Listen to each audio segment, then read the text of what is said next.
The Galactic Empire had stood unchallenged for over 10 millennia. It spanned thousands of star systems, its fleets patrolling the void with unmatched technological might.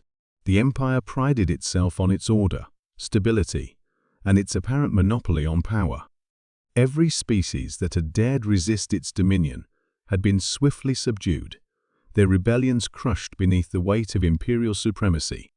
So, when a remote expeditionary fleet reported a new, uncontacted species in the fringes of the Orion Arm, a small warlike race, calling themselves humans, the Empire's response was predictable. Diplomacy, they decided, was unnecessary. Subjugation was inevitable. First contact. The Imperial fleet that arrived in the Sol system was modest by their standards, 24 warships and a planetary siege carrier. Admiral Exoraxin, a veteran of countless conquests, considered it a simple operation. The humans' technology was laughably primitive by comparison. Their largest vessels were no match for even the smallest Imperial frigate, and their weapon systems lacked the sophistication to penetrate the Empire's advanced shields. The initial broadcast from humanity had surprised Exoraxin. Instead of fear or surrender, the humans had sent a message dripping with defiance. "You are not welcome here. Leave, or face the consequences." Zoraxin had laughed. "Typical primitives," he had said, giving the order to begin the invasion. The fleet advanced towards Earth, confident in its invincibility. The battle for Earth. What followed was the first sign that humanity was no ordinary foe. As the Imperial fleet approached, a swarm of small, agile spacecraft launched from Earth's surface. They were unlike anything the Empire had encountered. Crude, yes, but frighteningly effective. Human pilots demonstrated a level of unpredictability and aggression that AI-driven Imperial systems struggled to counter. The humans fought recklessly, their tactics unconventional and brutal. They exploited weaknesses that no Empire had ever anticipated. A missile barrage disabled the shields of an Imperial cruiser, while kamikaze pilots rammed their ships into critical points of larger vessels. Within hours, 3 Imperial warships had been destroyed. Admiral Exoraxin, still confident in his fleet's superiority, ordered orbital bombardment. The Empire's policy was clear: if a species resisted, its homeworld would be razed as an example. But Earth was ready. Humanity's secret weapon. When the Imperial ships unleashed their planetary bombardment, massive energy bursts erupted from the surface of Earth.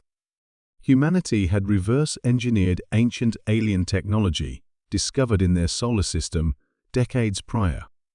These planetary defense systems, though primitive by Imperial standards, were devastatingly effective.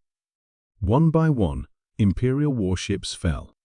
The siege carrier, practically a city in space, was torn apart by concentrated fire from Earth's surface. The humans had developed weapons capable of targeting weak points in the Empire's shielding, exploiting vulnerabilities that no other species had ever noticed.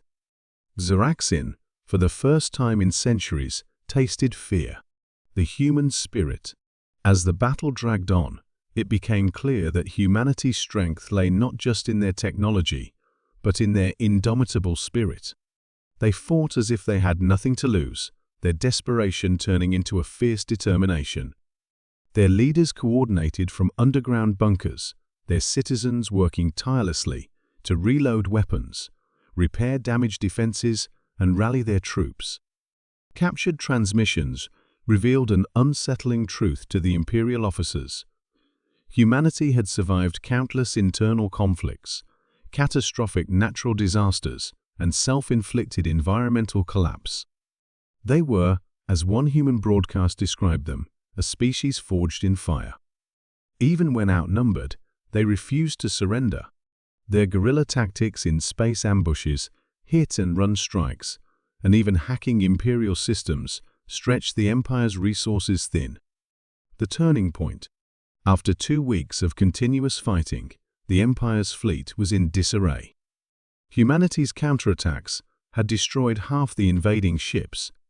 Imperial reinforcements, delayed by interstellar distances, would not arrive in time. Desperation led Admiral Zoraxin to a fateful decision. He ordered a final, all-out assault on Earth's surface, targeting population centers in an attempt to break humanity's will. It was his last mistake. As the Imperial ships descended into Earth's atmosphere, a network of human satellites activated simultaneously.